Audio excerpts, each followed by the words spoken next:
Assalamualaikum warahmatullahi wabarakatuh. Perkenalkan, nama saya Zanuba Arifa dari Prodi Sastra Inggris kelas A dengan NIM 2303021100067. Saya di sini akan menjelaskan materi Pancasila tentang nilai-nilai Pancasila dalam sejarah kesatuan sistematis. Masuk ke materi pertama, yaitu saya akan menjelaskan tentang definisi Pancasila. Pancasila ini berasal dari bahasa Sanskerta yang memiliki arti prinsip atau asas dari kehidupan bernegara. Pancasila ini memiliki dua arti, yaitu panca yang artinya 5 dan sila yang artinya berbatu sendi yang 5. Kemudian ke slide selanjutnya. Pancasila ini memiliki sifat yang sistematis, yaitu saling berkesinambungan atau saling berkaitan antara satu sama lain. Maksudnya ini adalah Pancasila sebagai suatu dasar filsafat negara atau sebagai landasan negara, maka sila-sila Pancasila ini merupakan suatu sistem nilai. Maka dari itu Pancasila ini hakikatnya merupakan suatu kesatuan. Kemudian masuk ke slide selanjutnya, yaitu sila pertama. Dalam sila pertama ini yaitu berbunyi ketuhanan yang Maha Esa. Artinya kita harus senantiasa percaya terhadap adanya Tuhan sebagai pencipta alam semesta ini. Contoh dalam kehidupan sehari-hari, cara menerapkannya ini seperti menyayangi dan merawat tumbuhan, terus serta senantiasa menjaga kebersihan, karena lingkungan yang bersih ini merupakan salah satu karunia yang diberikan Tuhan kepada kita. Kemudian contoh lainnya itu seperti menghargai orang yang beragama lain dengan kita. Kemudian sila kedua. Dalam sila kedua ini artinya kita sebagai manusia harus memiliki rasa kemanusiaan terhadap sesama, seperti namanya, yaitu kemanusiaan kan.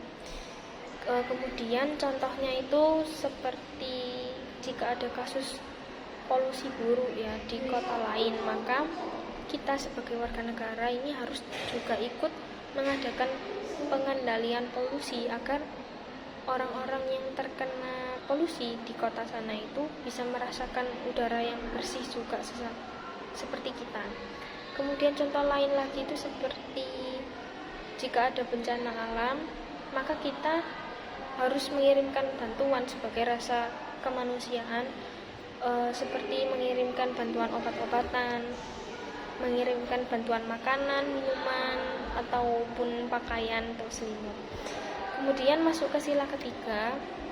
Dalam sila ketiga ini yaitu Persatuan Indonesia, yang berarti dalam hal yang menyangkut tentang persatuan Indonesia.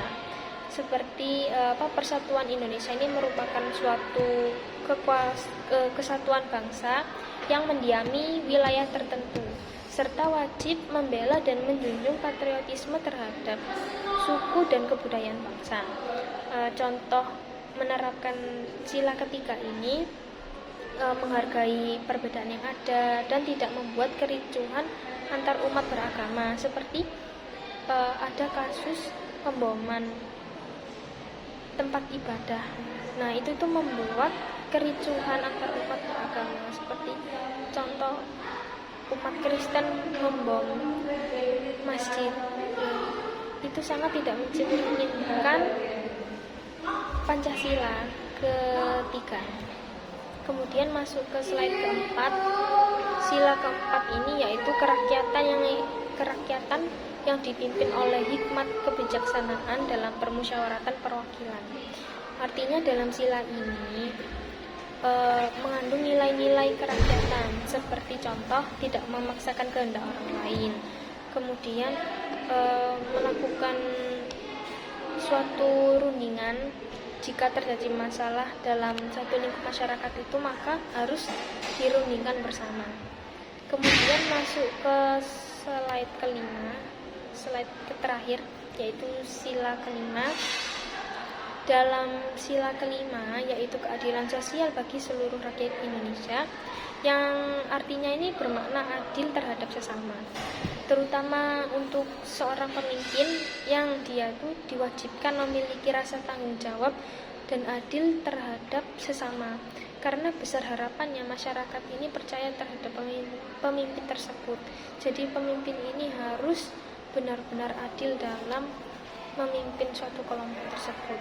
Kemudian sila kelima ini juga bisa diterapkan kepada anak-anak usia dini seperti dalam lingkup sekolah ya, seperti ketua kelas atau ketua kelompok, yang dia ini juga harus latih berperilaku adil kepada teman-temannya.